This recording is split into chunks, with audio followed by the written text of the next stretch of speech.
It is 100% possible to change your life for the better in just 2 weeks, in 14 days. It is possible to have your depression, to have your anxiety in just 2 weeks. 2 weeks of doing the good habits that will get you to that endpoint. You will have genuinely more positive thoughts. And it's not extremely hard. It takes genuinely less than 2 minutes. Less than 2 minutes, 2 weeks to just have your depression, have your anxiety, have more positive thoughts, feel better about yourself. 2 weeks, that's it. And I know this works because I did something like this when I first started self improvement around 1 year ago, 1.5 years ago. I was depressed. I was that weird kid in your class that sits and talks with nobody. I had no friends. I would spend all of my days playing video games. I had, as I said, no friends. I didn't socialize with anybody. Nobody wanted to talk with me. And I was weird. I was smelly. I looked bad. And I did absolutely nothing about it. Until one day, one random day, something appeared on my YouTube recommendation, and I found out about self improvement. And I did some good habits. I tried them at first, they were weird, but some of them got me a massive boost, helped me a ton. And I thought about it, what I did at the start, and I made this for you because I wish I had this. I wish it was that easy when I first started self improvement. I wish it was extremely easy. So that's why I'm making this for you. You don't have to do most of the work. I made it for you. What you have to do is to get a habit tracker. And what I did was I made the Notion habit tracker for free. It's in the description if you want to download it. It's extremely good. It's for free, 100% free. No emails, no nothing. And if you don't want to use my Notion habit tracker, you can use a pen and a paper. But I recommend my Notion habit tracker. If you get that, you already got it. But if you want to do it on paper, you get a piece of paper and you write numbers. You write from 1 to 14. You write 14 columns. It's columns or lines? 14 lines with from 1 to 14. And then on the first column, you have to write meditate. On the second, gratitude. On the third, reading. And on the fourth, exercise. These are the 4 things that will get you out of depression in 2 weeks. And as I said, I have my habit tracker that is in the description. And it's a lot easier on my habit tracker than on a piece of paper. You could get it lost, it's confusing. So I recommend it. And it's, as I said, it's 100% free. You just have to click a link. Now that you have this, I want you to write the date. You'll have a column on my habit tracker to write the date. Write on the first day, today, like the day that you're in today, to know when you start and to not lose like progress. Now for the next 14 days, I want you to do these 4 habits, but here's a secret that you absolutely have to follow. And it's not sexy, it doesn't sound good, but you absolutely have to follow this. Otherwise, you won't get any progress. I promised you progress. I promised you results in 2 weeks. So that's what I want to give you. So follow as I say. What you have to do is to do the absolute bare minimum. The absolute bare minimum. Genuinely one breath of mindfulness, like one mindfulness breath. Like that's it. And you get to tick the box, the mindfulness box. You write one word that you're grateful for. You genuinely could write phone. Tick the box. You drop down and do one push-up, one pull-up. That's it. You get to tick the box. You open a book and read one sentence. Tick the box. Make it as easy as possible. Especially at the start. Make it as easy as possible. And I know to you it sounds stupid. Like, bro, it's too easy. It's too easy. That's the point. It should be too easy. It should be too easy and you have to do it. You have to do it. Even though it's too easy, even though it seems too easy, you have to do it. Because you might think, It's too easy, so I won't do it. But here's the thing, you have to start small. You can't go out there right now into a gym and do a full workout. You have to do the bare minimum. You have to drop down and do a push up, a pull up. That's it. A crunch. I don't know. If you have a dumbbell or bicep curl, that's it. That's the bare minimum. You can't go out there and meditate for 20 minutes in nature. It's impossible. It will be impossible. You can't go out there and read the full book because you don't have the attention span. So do the bare minimum. For mindfulness, as I said, you have to do a mindfulness breath. That's it. At start, you could genuinely do it like this. You close your eyes, you go with the flow.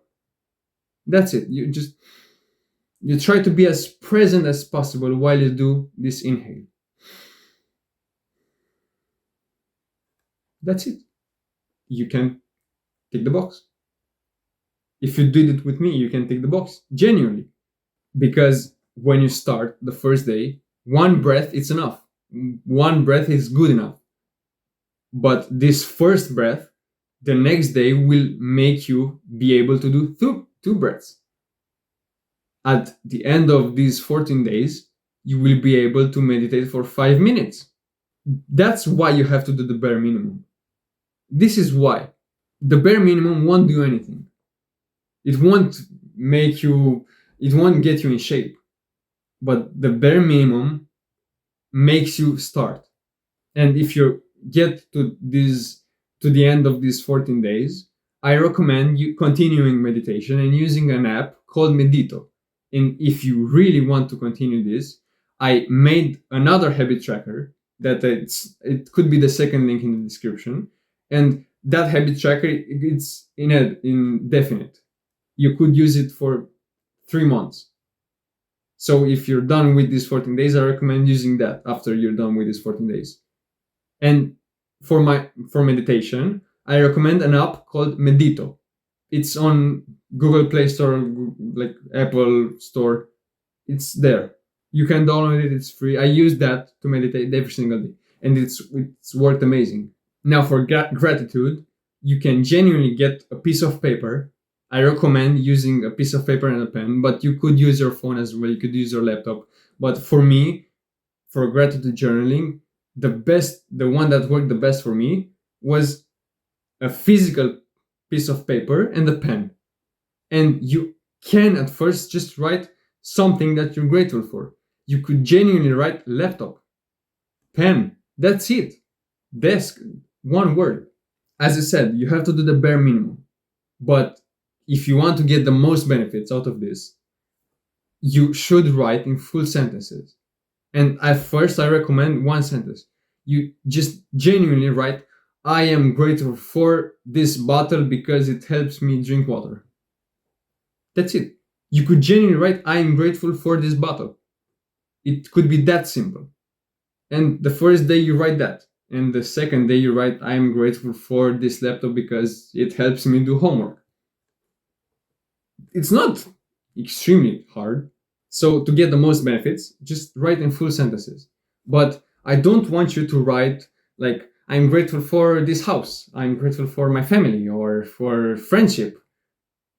It could be as small as a particle of dust. You should focus on the small things to be able to be grateful for the bigger things.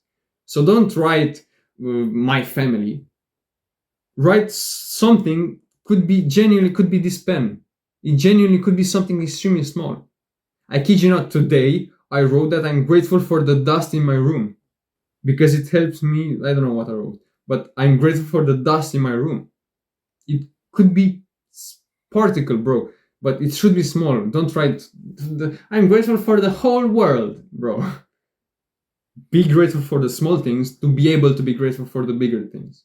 Now for reading, it genuinely could be to read just a sentence in a book, because reading one sentence in a book won't do you much, but it lays the foundation. It makes it easier for you to continue reading, because who's gonna open a book, read one sentence and then close the book? It will be easier for you to continue reading, especially if that line is intriguing, it's important, I know, it catches your attention, it will be easier to continue reading. So you won't get the benefits just from reading a sentence, bro. Come on. But it will make it easier for you to continue reading. And one sentence is enough. The first day, one sentence is enough. Because the second day, it could be two sentences. The seventh day could be a full page. You get what I'm saying? It starts small to eventually get big. And for exercise, genuinely one push-up is enough. Because while you're there, while you do a push-up, it's easy for you to continue to do the second one, and then the third one, and do how much you can. On the seventh day, you're able to do 2 sets. On the 14th day, you're able to go to the gym and see how it's there. You take small steps, because I know what's in your mind. You might be thinking, bro, one push-up is not gonna get me jacked. Obviously, one sentence read won't make me smart. One mindfulness breath won't like make me a monk or whatever. Obviously, it won't make you a monk. But you have to start small. One push-up won't make you jacked. But if you do a push-up, as I said, it will be easier to continue doing the 14th, the 15th push-up. As you get more advanced, you will be able to progress. But no bodybuilder started as big. At one point in their life, they were small and they started with the 2.5 kg dumbbell. They didn't jump to the 20 kg dumbbell. They started small and gradually increased. Because always the first step is always going to be the hardest. Once you get up, the first step will be the hardest. But this creates momentum. If you do the first step, the second will be easier, and then the third will be easier, and you can gradually walk. When you start running, what's harder? To actually run or to get ready to run? To get ready to run, because once you have the music, once you have the water, once you're fully clothed, it will be extremely easy to just get outside and start running. But the friction is at first. So by you starting small, you are slowly going away. A push-up won't make you jacked. But one push-up today will create momentum. So in 2 years, you will look massive. If you enjoyed the video, scroll down and click on the subscribe button. And as I said, while you're there, you can check out my 2 habit trackers. The one that's specifically for this challenge, for this 14-day challenge, will be marked with 14-day challenge habit tracker. But once you're done with these 14 days, I recommend switching to the other habit tracker that I made to just kind of make it easier to continue going in the future. See you later. Mwah.